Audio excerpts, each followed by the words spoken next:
ಇಂದು November 26 ಭಾರತದ ಸಂವಿಧಾನದ ದಿನ. ಹಾರ್ದಿಕ ಶುಭಾಶಯಗಳು ಎಲ್ಲರಿಗೂ.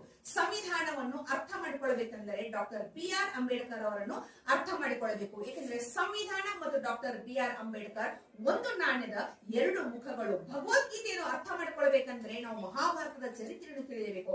ಅದೇ ರೀತಿ ಸಂವಿಧಾನದ ಪ್ರತಿಯೊಂದು ಪದವನ್ನು ನಾವು ಅರ್ಥ ಮಾಡಿಕೊಳ್ಳಬೇಕಂದ್ರೆ ಡಾಕ್ಟರ್ ಅಂಬೇಡ್ಕರ್ ಅವರ ಜೀವನ ಚರಿತ್ರೆಯನ್ನು ಓದಬೇಕು. ಸಂವಿಧಾನ ಶಿಲ್ಪಿ ಭಾರತ ರತ್ನ ಡಾಕ್ಟರ್ ಅಂಬೇಡ್ಕರ್ ಅವರು ಸಂವಿಧಾನವನ್ನು ಬರೆಯಬೇಕಾದ್ರೆ ತಮ್ಮ ಜೀವನದ ಅನುಭವಗಳನ್ನು ಅದರಲ್ಲಿ ಜೋಡಿಸ್ತಾ ಹೋದ್ರು. Indian constitution it's not only document, it's a reflection of Ambedkar's life, it's a struggle of Ambedkar's life. ಯಾಕಂದ್ರೆ ತಮ್ಮ ಅಂಬೇಡ್ಕರ್ ಅವರು ತಮ್ಮ ಆರಂಭಿಕ ದಿನಗಳಿಂದಲೂ ತಾವು ಕಂಡುಕೊಂಡ ನೋವುಗಳಿಗೆ, ಸಮಸ್ಯೆಗಳಿಗೆ, ಕಷ್ಟಗಳಿಗೆ ಸಂವಿಧಾನದಲ್ಲಿ ಪರಿಹಾರವನ್ನು ಹುಡುಕುತ್ತಾ ಹೋದ್ರು. ಅಂತ ಒಂದು ಮಹಾನ್ ಗ್ರಂಥವನ್ನು ಬರೆದಂತ ಡಾಕ್ಟರ್ ಮಹಾ ಮಾನವತಾವಾದಿ ಅಂಬೇಡ್ಕರ್